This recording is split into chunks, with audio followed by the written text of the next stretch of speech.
Bonjour, bienvenue dans l'édition de l'emploi. C'est un constat qui saute aux yeux. En France, on manque cruellement d'ophtalmologistes, une spécialité qui fait partie des premiers choix des étudiants en médecine, car ce métier, on l'a compris, offre de nombreux débouchés. Pour en parler, nous recevons aujourd'hui Karine Angioï, qui est professeure d'ophtalmologie et vice-doyenne de la faculté de médecine de Nancy.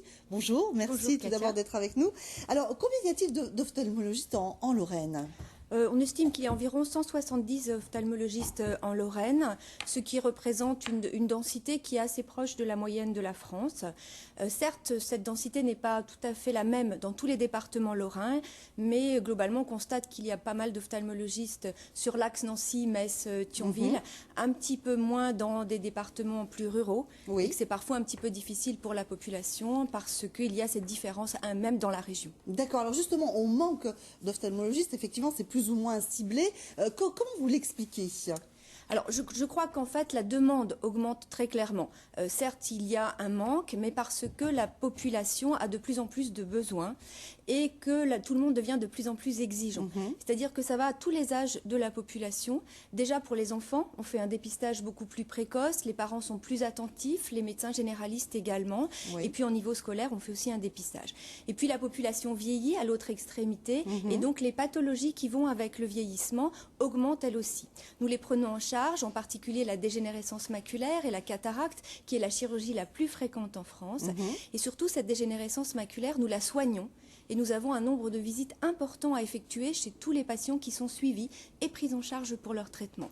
Et puis également des pathologies de plus en plus courantes, comme le diabète, qui aboutissent aussi à des suivis ophtalmologiques et à des traitements que nous n'avions pas au préalable et qui justifient un grand nombre de visites pour sauver la vue de ces patients. Donc toutes ces raisons font qu'en fait nous avons de plus en plus de patients pour un nombre d'ophtalmologistes finalement assez constant, mais plus de demandes et plus d'exigences de la part des patients, qui est tout à fait justifié. Très bien, vous restez avec nous. Justement, les études de médecine ouvrent de nombreuses perspectives de carrière et certains choisissent donc de se spécialiser. C'est le cas du docteur Frédéric N, qui est donc ophtalmologiste, lui aussi. Ses patients viennent le voir pour des prescriptions de lunettes, de lentilles, mais il traite aussi bien d'autres pathologies. Reportage de Didier Vincenot et François Bobet. Pour votre fille, d'accord. Donc elle est patiente au cabinet ? Oui, donc écoutez, sans aucun problème, donc je peux la mettre en rendez-vous, mais maintenant tout est complet. C'est pas avant le mois de juillet 2014. L'ophtalmologiste consulte pour la prescription de verres correcteurs. Les délais d'attente sont longs, mais ce médecin spécialiste traite aussi 4 pathologies principales de la vue et opère également. Les principales pathologies, c'est quand même, la plus fréquente, la plus connue, c'est la cataracte, mais qui touche plutôt les personnes âgées, à partir de 70 ans environ.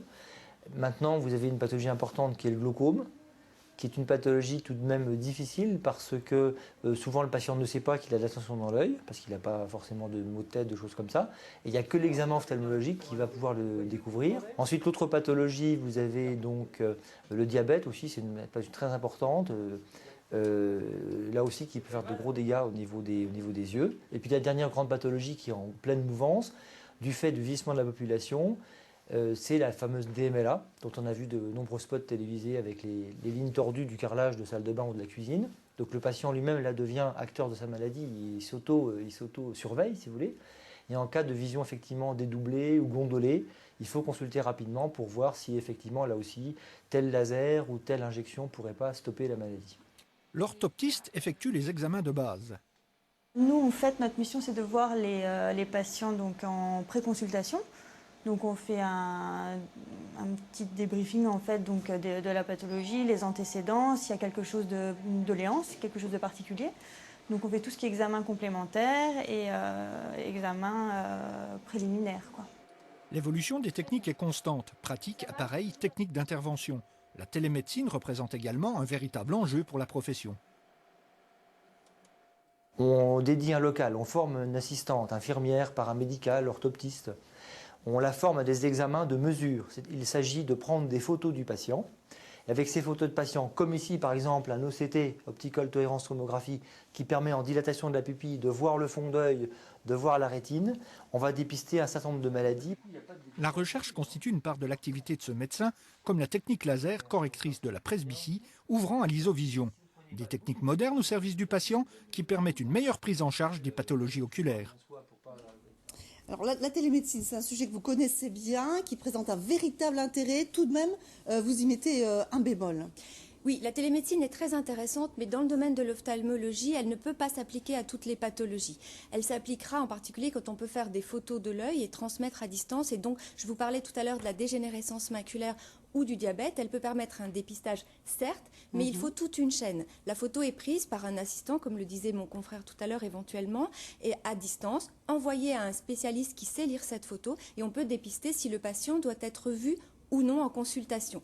Mais le problème, c'est on peut dépister beaucoup, mais il faut qu'il y ait un suivi dans cette chaîne et que le patient puisse être examiné relativement rapidement aussi. Donc c'est quelque chose à mettre en place et en fait avoir toujours toutes les extrémités de la chaîne de façon à ce que le patient ne soit pas lésé après avoir été dépisté et puisse rapidement être pris en charge et traité. Donc pour le diabète, pour la DMLA, possiblement à organiser et difficile avec toute cette organisation à mettre en place. D'accord, on a bien compris. Alors on va revenir sur le cursus quand même d'études qu'il faut suivre. Alors le cursus, bien sûr, l'ophtalmologiste est un médecin. Donc, il doit faire ses études de médecine et à l'issue des 6 années de médecine, il y a ensuite un classement au niveau national, c'est l'examen classant national et les étudiants deviennent alors internes dans une spécialité. Ils ont choisi en fonction de leur rang de classement, leur ville et leur spécialité. Et puis, le nombre d'ophtalmologistes est défini au niveau national, puis par interrégion, puis par région, par l'Agence régionale de santé en accord avec les professionnels qui peuvent former. Pour les jeunes, est-ce que c'est facile de s'installer? Est-ce qu'ils s'installent seuls ou est-ce qu'ils ont plutôt tendance à se regrouper par rapport au coût peut-être? Alors, comme vous l'aurez compris dans le reportage, l'ophtalmologie est une discipline désormais très technique et c'est vrai qu'actuellement, les plus jeunes ont tendance à se regrouper pour mettre en commun tous ces frais, pour avoir l'équipement le plus performant, pour mettre ça à la disposition des patients. Donc souvent, ce sont des cabinets groupés, mais ils peuvent être indépendants comme ils le souhaitent en fait. Il y a vraiment une liberté d'installation en fait. Il y a tout à fait encore en France cette liberté d'installation, mais c'est aussi pour ça et à cause des contraintes économiques et d'investissement que la plupart de nos jeunes confrères ont tendance à s'installer groupés en cabinet de groupe. Très bien. Bien, merci beaucoup Karine Angioï d'avoir été aujourd'hui sur notre plateau. Merci beaucoup. Place à présent à nos offres d'emploi avec Lindbergh du